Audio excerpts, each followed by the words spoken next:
এই পৃথিবীর কিছুই ছিলেন না, এই জমিন ছিল না। আল্লাহ শুধু একা আসমান বানাইছে। তারপরে সর্বপ্রথম একটি জিনিস আল্লাহ তাআলা বানাইলেন, একটি জিনিস বানাইছে, সেই জিনিসটার নাম হলো মুক্তা। কি বানাইলেন? মুক্তা। মুক্তা মুক্তাকে আল্লাহ তাবারক তাআলা অর্ডার করলেন, বললেন, ও মুক্তা, তোমার ভিতর থেকে তুমি পানি প্রবাহিত করো, পানি দুনিয়ার জমিনে পানি ছাড়ো। কিতাবের মধ্যে আসছে মুক্তায় আল্লাহর আদেশে মুক্তা থেকে পানি বাহির হওয়া শুরু করলো। বাহির হতে হতে মুক্তা থেকে 20 কোটি বর্গ মাইল পর্যন্ত পানিতে ভরপুর হয়ে গিয়েছে। সুবহানাল্লাহ, জোরে বলা যাবে কি সুবহানাল্লাহ? কত বর্গ মাইল? 20 কোটি বর্গ মাইল। তাহলে বোঝা যাচ্ছে পুরো পৃথিবীটা পানি আর পানি ছিল।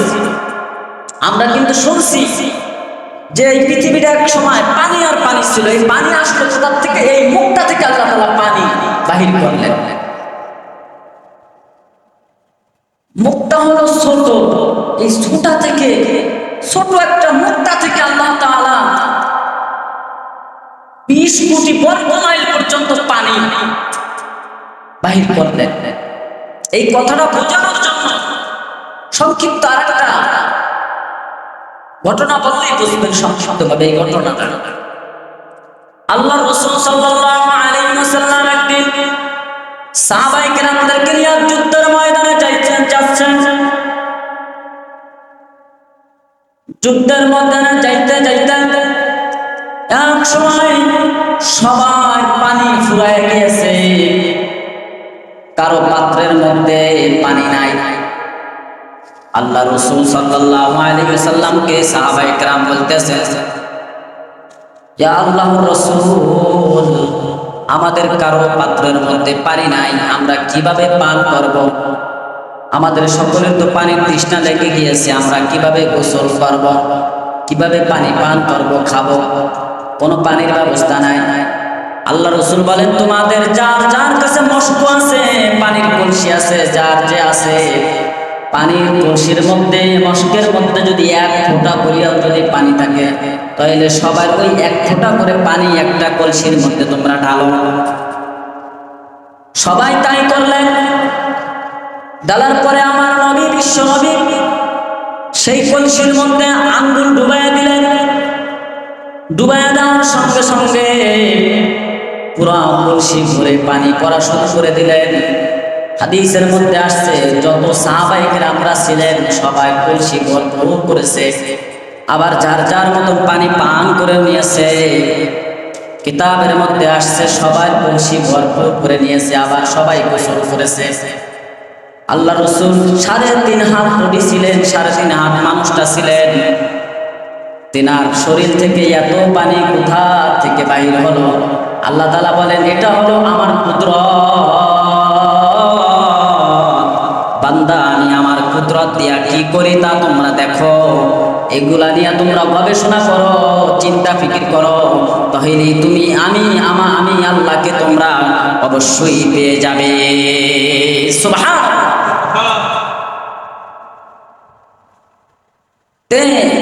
ছোট্ট একটি মুক্তা দিয়া 20 কোটি বর্গ মাইল পানি আল্লাহ তাআলা বিস্তার করেছে। এ হলো পৃথিবীর সূচনা।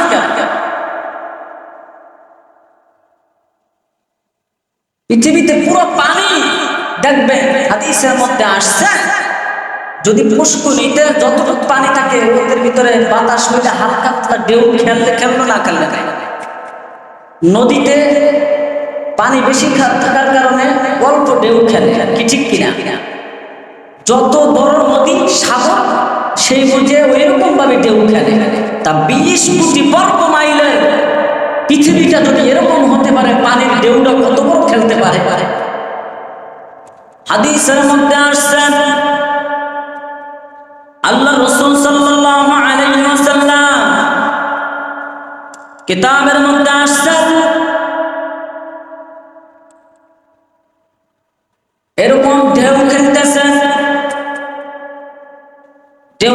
খেলতে একটা জায়গা, পানির একটা জায়গা, উঁচা জায়গা, পানির মধ্যে একটা উঁচা জায়গা, পানি খেলতেছে।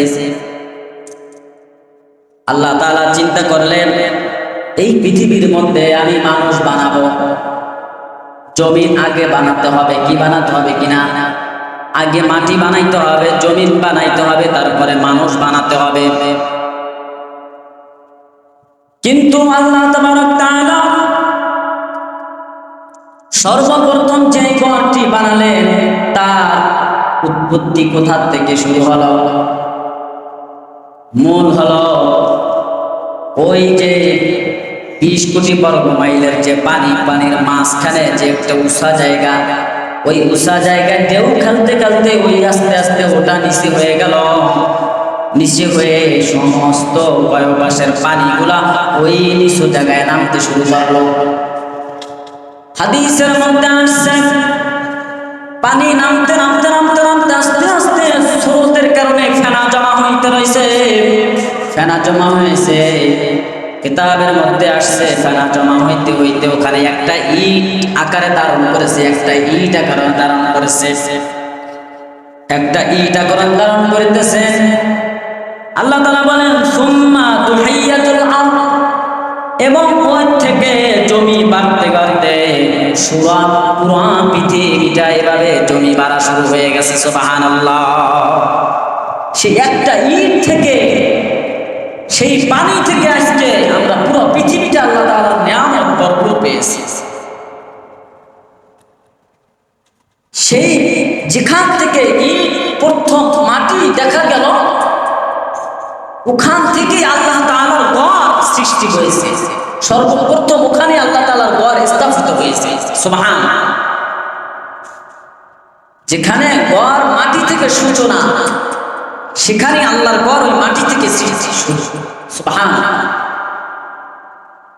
মাটির সম্পর্ক কাবার সাথে, আর মানুষের সম্পর্ক কিসের সাথে? কাবার সাথে। কেন? সূচনা মাটির থেকে শুরু হয়েছে কাবা, এই জন্য আমাদের দিক রয়েছে কাবার দিকে। আমরা যেদিকে যাই না কেন আমাদের দিক কোথায়? কাবা। আল্লাহর ঘর সেই বাইতুল্লাহ। যখন মানুষ বাইতুল্লাহ দেওয়ালে, যদি বাইতুল্লাহ কখনো সরাসরি দেখে না, দেওয়ালে খালি শুধু পোস্টার টানানো, ওইটা দেখে বাইতুল্লাহ দেখে দেখে অনেকে ভাবে এই বাইতুল্লাহটা কেমন হতে পারে।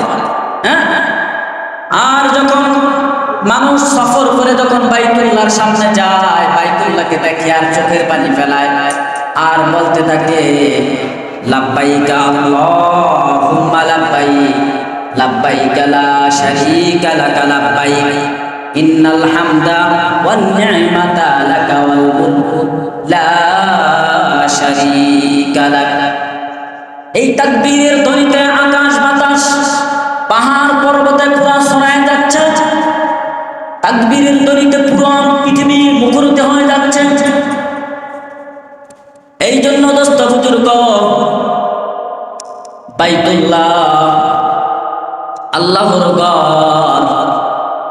এই বাইতুল্লাহ আমাদের, ওই বাইতুল্লাহর দিকেই আমাদের ফিরে যেতে হবে। সুবহানাল্লাহ। যেমন খাল বিল থেকে নদী, কি ঠিক কিনা? নদী থেকে সাগর, সাগর থেকে মহাসাগর, সেই মহাসাগর থেকে আরো মহাসাগর, কি ঠিক কিনা? তো এইরকম বাইতুল্লাহ। এই জন্য আল্লাহ তাআলা বলেন কোরআন মাজিদের মধ্যে, তোমার সাথে মা বাইতুল্লাহর সম্পর্ক কি? মাটির সম্পর্ক। এই জন্য আল্লাহ তাআলা কোরআন মাজিদের মধ্যে বলেন মিনহা খালাকনাকুম ওয়া ফিহা নুঈদুকুম ওয়া মিনহা নুখরিজুকুম তারাতান উখরা। মিনহা খালাকনাকুম, আমি তোমাদেরকে মাটি থেকে সৃষ্টি করেছি। বাবা আদমকে মাটি থেকে সৃষ্টি করা হয়েছে। মা হাওয়া আলাইহিস সালামের বাবা আদমের পাঁচ বছরের হাড্ডি দিয়ে সৃষ্টি করা হয়েছে। মাটির সৃষ্টি। কোন কোন তাফসীরকারকরা বলে, তাফসীরের মধ্যে আসছে যে এই আয়াতের তাফসীর লিখেছেন, আমি তোমাদেরকে কাবা থেকে সৃষ্টি করেছি। সুবহানাল্লাহ বলে। হাদিসের মধ্যে আসছে মিনহা খালাকনাকুম, এখানে আসে কিন্তু আমি তোমাদেরকে মাটি থেকে সৃষ্টি করছি। কোন কোন তাফসীরকারকরা এই তাফসীর করতে যায় বলেছেন আমি তোমাদেরকে কাবা থেকে সৃষ্টি করেছি। আল্লাহু আকবার বলে। আল্লাহু আকবার। আমাদেরকে আল্লাহ তাআলা কি থেকে সৃষ্টি করেছেন? কাবা থেকে সৃষ্টি করেছেন। আমাদের সম্পর্ক ওই হলো কাবার সাথে। সুবহানাল্লাহ। মা হাওয়া আলাইহিস সালাতু ওয়াস সালাম বাবা আদমকে সৃষ্টি করলেন সেই মাটি থেকে। সর্বপ্রথম যেখান থেকে মাটি সৃষ্টি হলো, এবং দুইজনকে জান্নাতের মধ্যে, সংক্ষিপ্তভাবে বলছি, পুরো বাইতুল্লাহর ঘটনাটা পুরোটা একসাথে করার জন্য সংক্ষিপ্তভাবে আলোচনাটা নিয়ে আসছি, বিশ্লেষণ করার সময় কয়। বাবা আদম এবং আমাদের মা হাওয়া আলাইহিস সালাতু ওয়াস সালামকে দুইজনকে বানায়া জান্নাতের মধ্যে দিয়ে দিলেন।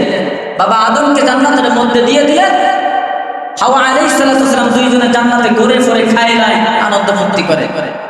হাওয়া আলাইহিস সালাতু ওয়াস সালাম একদিন জান্নাতের কিনারে ঘুরতে বাইরেছে। এখন বুজুর্গির বেশে একজনে ধোঁকা দিতেছে, তুমি যদি ওই গাছের ফল খাও তাহলে তুমি জান্নাতে সারা জীবন থাকতে পারবে। ওই বুজুর্গিটা হইলো শয়তান। বুজুর্গিটা কেডা? শয়তান। মা হাওয়া আলাইহিস সালাম মহিলা মানুষ তো নরম মানুষ, যেটা কয় সেইটাই শোনে। আসলে জান্নাতে তো সারা জীবনে থাকতে চায়, সমস্যা কি? তাই এই ফল ভক্ষণ করার কারণে আল্লাহ তাআলা রাগান্বিত হয়ে তাদের দুইজনকে পৃথিবীর দুই দিকে ফেলাই দিলেন। একজনকে ফেলাই দিলেন সরদ্বীপ পাহাড়ে শ্রীলঙ্কায়, আরেকজনকে ফেলাই দিলেন জিদ্দায়। এই দুইজন দুই দিকে পড়েছে। আস্তে আস্তে দুইজনে আস্তে আস্তে আল্লাহ তাবারক তাআলা দোয়া তাদের কবুল করেছেন। এই জন্য দুইজনে আবার একত্রিত হইলেন। সেই একত্রিত যেখানে হয়েছেন সেখানেই হলো কাবা ঘর। সুবহানাল্লাহ। দুইজনে যখন একত্রিত হলেন, একত্রিত হওয়ার পরে জিবরাইল আলাইহিস সালাম আদমকে আইসা বলতেছেন, বাবা আদম, নবীকে বলতেছেন, হে পয়গম্বর, আপনি এখানে একটা আল্লাহর ঘর নির্মাণ করা শুরু করে দেন। আল্লাহর ঘর কোন জায়গায় সৃষ্টি করব? জিবরাইল আলাইহিস সালাম আল্লাহর অনুমতিতে কাবা ঘরের এখানে দেখাই দিলেন। দেখাই দেওয়ার পরে আপনার আমার বাবা পিতা আদম আলাইহিস সালাম কাবা নির্মাণ করলেন। ফেরেশতাদের সহযোগিতা নিয়ে তিনি কাবা নির্মাণ করলেন। কাবা নির্মাণ করলেন, করা হয়ে যাওয়ার পরে আল্লাহ তাআলা আদেশ করলেন, ও জিবরাইল, আদমকে বলো আমার এই কাবা ঘরকে সিজদা করতে এবং কাবা ঘরকে যেন তারা তওয়াফ করে। সুবহানাল্লাহ। এই যে কাবা ঘরের সূচনা, কাবা ঘর শুরু হয়েছে কোথা থেকে? অনেকে বলে ইব্রাহিম আলাইহিস সালাম তৈরি করছে, আর বাবা আদমও তো তৈরি করছে। সেটা বলে না কেন? কোরআনে যে তাফসীরের মধ্যে মূল আলোচনা এনেছে এটা অনেকে বলে না। বাবা আদম আলাইহিস সালাম সেই কাবা ঘর তওয়াফ বানালেন এবং তওয়াফ করলেন। সেই কথাটাই আল্লাহ তাআলা সূরা আল ইমরানের 96 এবং 97 নম্বর আয়াতের মধ্যে আল্লাহ তাআলা বলতেছেন, ইন্না আউওয়ালা বাইতিন উদিআ লিন-নাসি লাল্লাযী বিবাক্কাতা মুবারাকাও ওয়া হুদাল লিল আলামিন। নিশ্চয় মানব জাতির জন্য আমি সর্বপ্রথম যে গৃহ নির্দিষ্ট করে বানিয়েছি সেই ঘরটির নাম হলো বাক্কা, আমরা বলি মক্কা। কোরআনে বলছে বাক্কা, বিপরীত নাম মক্কা বলে ডাকা। এটার আসল নাম কি? বাক্কা। পরবর্তীতে নামকরণ করা হয়েছে মক্কা অবস্থিত। বাক্কাতুন মুবারাকাতুন ওয়া হুদাল লিল আলামিন, এবং এটা বরকতময় জায়গা, যেটা বরকতময় জায়গা, মানুষের জন্য হিদায়াতের জায়গা। সুবহানাল্লাহ। ফীহি আয়াতুন বাইয়িনাতুন মাকাম ইব্রাহিম, তার পাশে আছে মাকাম ইব্রাহিম, যে মাকাম ইব্রাহিমে দাঁড়ায় দাঁড়ায় নামাজ আদায় করতে হয়। সুবহানাল্লাহ। মাকাম ইব্রাহিম যেখানে নিরাপদ জায়গা, পৃথিবীর মধ্যে সবচেয়ে নিরাপদ জায়গা হলো মসজিদ। আরেকটা জায়গা আল্লাহ তাআলা ডাইরেক্ট কোরআনে বলছেন মাকাম ইব্রাহিম, নিরাপদ জায়গা। এই নিরাপদ জায়গার মধ্যে যদি কেউ ঢোকে, এই জায়গাটা থেকে আল্লাহ ছাড়া কেউ তাকে হেফাজত করতে পারবে না। কেউ যদি হামলা করতে যায় তার উপরে, কেউ যদি তাকে মারতে যায়, তাও কেউ মারতে পারবে না। কেননা আল্লাহ তাআলা বলছেন এটা হলো নিরাপদ ভূমি, সেটা হলো সেই জায়গা। হাদিসের মধ্যে আসছে সেটাকে বলা হয় মাকাম ইব্রাহিম। সুবহানাল্লাহ। মাকাম ইব্রাহিমের সেই বাইতুল্লাহ, এই বাইতুল্লাহ যদি কেউ, বাইতুল্লাহর উপরে যদি কেউ আক্রমণ করতে চায়, এটা আল্লাহ তাআলা নিজেই প্রতিহত করতেন সেটা। এই আক্রমণ করতে যেহেতু একটা সূরা নাজিল হয়েছে, সূরা ফিল। সূরা ফিল পারেন না আপনারা? আলাম তারা কাইফা ফাআলা রাব্বুকা বিআসহাবিল ফিল। বাবা আদম আলাইহিস সালাম আল্লাহর ঘর তৈরি করে তিনি তওয়াফ করলেন। পৃথিবীর মধ্যে যত নবীরা আসছে সমস্ত নবীরা আল্লাহর ঘরকে তওয়াফ করেছে। হাদিসের মধ্যে আসছে বাবা আদম আলাইহিস সালাম তওয়াফ করেছে, হযরত নূহ আলাইহিস সালাম তওয়াফ করেছে, হযরত ইব্রাহিম আলাইহিস সালাম তওয়াফ করেছেন, হযরত ইসমাঈল আলাইহিস সালাম তওয়াফ করেছে, হযরত মূসা আলাইহিস সালাম তওয়াফ করেছে, হযরত ঈসা আলাইহিস সালাম তওয়াফ করেছে, এবং ফেরেশতাগণ তওয়াফ করেছে, জিন জাতিরাও তওয়াফ করেছে। সুবহানাল্লাহ। আমাদের নবী শেষ নবী মুহাম্মদুর রাসূলুল্লাহ সাল্লাল্লাহু আলাইহি ওয়াসাল্লাম তওয়াফ করেছেন। আমার নবী আসার আগেও যারা ছিল, অনেকে মনে করতো যে কাফর মনে হয় সমস্যা আছে, আল্লাহর ঘর তওয়াফ করতে যাবে, ল্যাংটা হইয়া উলঙ্গ হয়ে তারা আল্লাহর ঘরকে তওয়াফ করতে। পুরুষরা তওয়াফ করতো দিনে, আর মহিলারা তওয়াফ করতো রাতে উলঙ্গ অবস্থায়। মনে করতো যে শরীরে কোনো কিছু কাপড় চোপড়ে কোনো ময়লা ধরে আছে কিনা, তার উপরে তওয়াফ করা বাদ দেয় নাই, আল্লাহর ঘরকে তারা তওয়াফ করেছে। হাদিসের মধ্যে আসছে আল্লাহর ঘর তওয়াফ করা কিয়ামত পর্যন্ত এই তওয়াফ চলবে, কেউ এই তওয়াফকে বন্ধ করতে পারবে না। এই আল্লাহর ঘরকে তওয়াফ করার জন্য আল্লাহ তাআলা কিয়ামত পর্যন্ত জারি রেখেছে। সুবহানাল্লাহ। হাদিসের মধ্যে আসছে হযরত নূহ আলাইহিস সালামের প্লাবনের সময় পুরো পৃথিবী পানি হয়ে গেছিল। আপনারা এই ঘটনা জানেন? হাদিসের মধ্যে আসছে নূহ আলাইহিস সালামের যে কিস্তি ছিল, নৌকা ছিল, এই নৌকাও আল্লাহর ঘরকে তওয়াফ করেছে। সুবহানাল্লাহ। আল্লাহর ঘরকে তওয়াফ করেছে। শুধু তাই নয়, একটা ভূমি, একটা এলাকা, মাটি, একটা এলাকা, এই এলাকা ওই আল্লাহর ঘরকে তওয়াফ করাইছে আল্লাহ তাআলা। জিবরাইলকে বলছে ওই জিবরাইল ওই এলাকাটাকে উঠাই নিয়ে আসো, আমার ঘরকে তওয়াফ করাই দেয়। সুবহানাল্লাহ। এজন্য সংক্ষিপ্ত আলোচনা বলতেছে আল্লাহর ঘরের কত মর্যাদা। আল্লাহর ঘর পৃথিবীর মধ্যে শ্রেষ্ঠ ঘর এটা। এই শ্রেষ্ঠ ঘর ছাড়া, আমাদের এই শ্রেষ্ঠ ঘর ছাড়া আর শ্রেষ্ঠ কোনো ঘর হতে পারে না। আল্লাহ তাআলার সবচেয়ে সৃষ্টির সূচনা লগ্ন থেকে সেই ঘর হলো আল্লাহর ঘর বাইতুল্লাহ। এই বাইতুল্লাহ শরীফের মধ্যে এই জন্য আল্লাহ তাআলা নিজে বলছেন তোমরা কিবলার দিকে ঘুরে ঘুরে তোমরা নামাজ আদায় করো, নাহলে তোমাদের সালাত আদায় হবে না। আমরা কোন মাইয়িতকে যদি মৃত্যুবরণ করে, মাইয়িতকে কবরে শোয়াইলে তার চেহারা কোন দিকে ঘুরাই দেই? কিবলার দিকে ঘুরাই দেই। তার চেহারা কিবলার দিকে ঘুরাই দেই। কেন ঘুরাই দেই? কিবলাই হলো আমাদের আশা, এই কিবলাই হলো আমাদের জীবন মরণ, এই কিবলাই হলো আমাদের পৃথিবীর সবচেয়ে সেরা দামি জায়গা। এই জন্য আল্লাহ তাবারক তাআলা বলেন কোরআন মাজিদের মধ্যে, এই কথা আগেই জানিয়ে দিয়েছে, কিবলার দিকে তোমরা মুখ করো। আল্লাহ তাআলা বলেন সূরা বাকারার 150 নম্বর আয়াতের মধ্যে আল্লাহ তাআলা বলেন ومن حيث خرجت فول وجهك شطر المسجد الحرام وحيث ما كنتم فولوا وجوهكم شطرا আল্লাহ তাআলা বলেন ومن حيث خرجت فول وجهك شطر المسجد الحرام তুমি যেখান থেকে তুমি বের হও না কেন, তুমি মসজিদুল হারামের দিকে তাকাও, কাবার দিকে মুখ করে ফিরে তাকাও। ওয়াহাইতু মা কুনতুম ফাওয়াল্লু ওয়াজুহাকুম শাতরা, মসজিদের হারামের দিকে তুমি মুখ ফিরে ফিরে তাকাও, এবং তোমাদের এই মুখ ফিরানোর দ্বারা এবং তোমাদের জন্য এই জায়গাটাকে সিজদার কিবলা বানিয়ে দিয়েছি। সুবহানাল্লাহ। এই জায়গাটাকে সিজদার জায়গা বানিয়ে দিয়েছে আল্লাহ তাবারক তাআলা। এই জন্য আমরা কাবা ঘর সিজদা করি কিনা?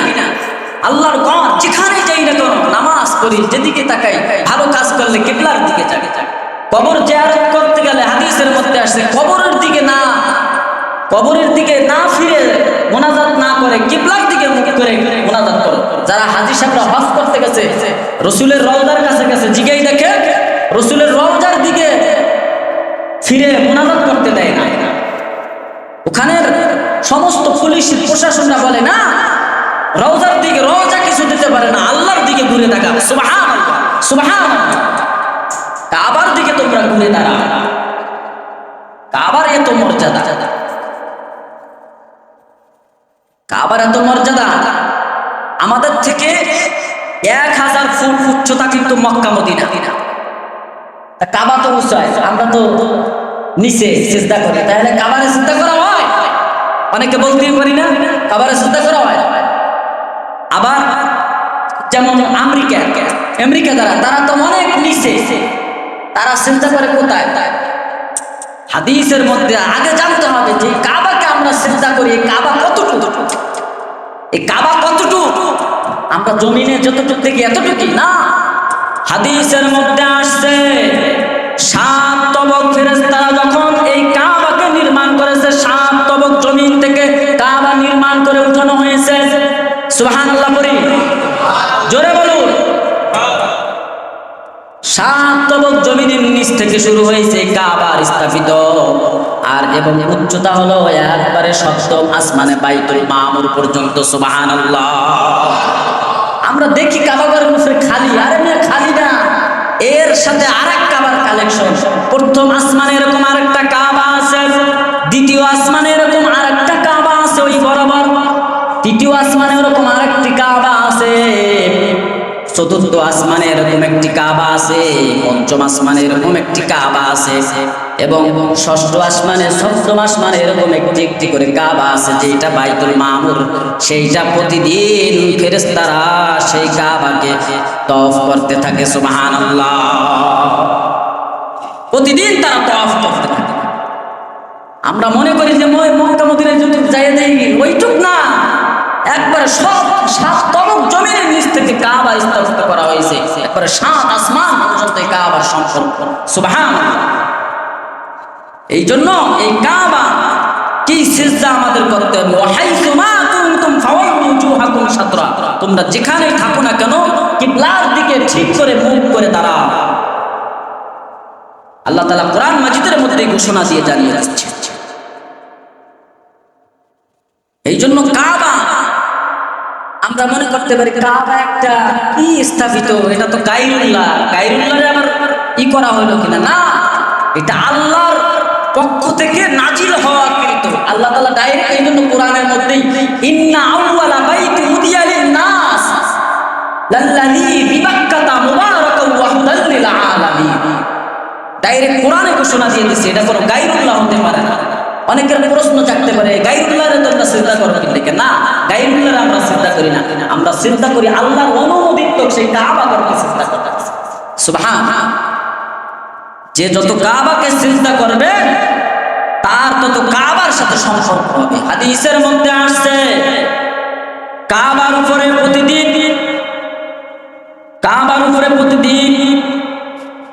120টি রহমত নাজিল হয়। কতটি? 120টি। 120টি বাইতুল্লাহর উপরে রহমত আল্লাহ তাআলার পক্ষ থেকে নাজিল হয়। যেই ব্যক্তি আল্লাহর ঘরকে যারা তাওয়াফ করে তারা 60টি রহমত তারা উপভোগ করতে পারে। সুবহানাল্লাহ। যারা আল্লাহর ঘরকে তাওয়াফ করে তাদেরকে 60টি রহমত দান করে। সুবহানাল্লাহ।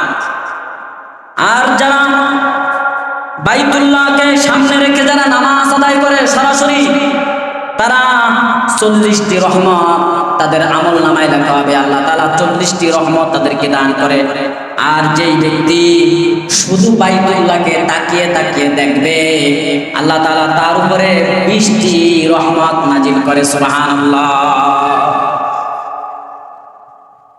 এই জায়গা তো শুধু অনুমান করছে, আল্লাহ তো বেহিসাব ভাবেও তাকে দান করতে পারে। সুবহানাল্লাহ।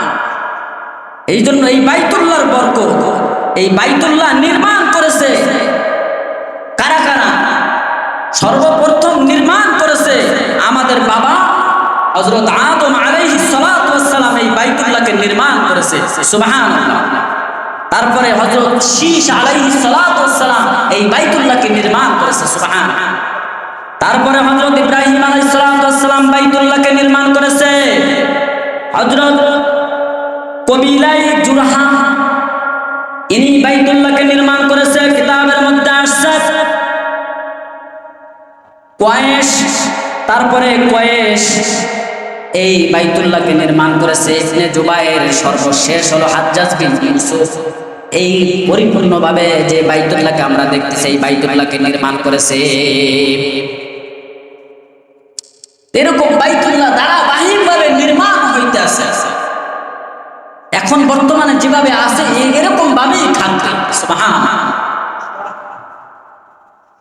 কারণ আমার নবী এভাবেই স্থাপিত করে গেছে, এভাবেই হাজ্জাজ বিন ইউসুফের ইশারা আদালতে আইনের মাধ্যমে এই কাবা ঘরকে এভাবেই চূড়ান্ত ফায়সালার মাধ্যমে এভাবেই কাবা ঘরকে নির্মাণ করা হয়েছে।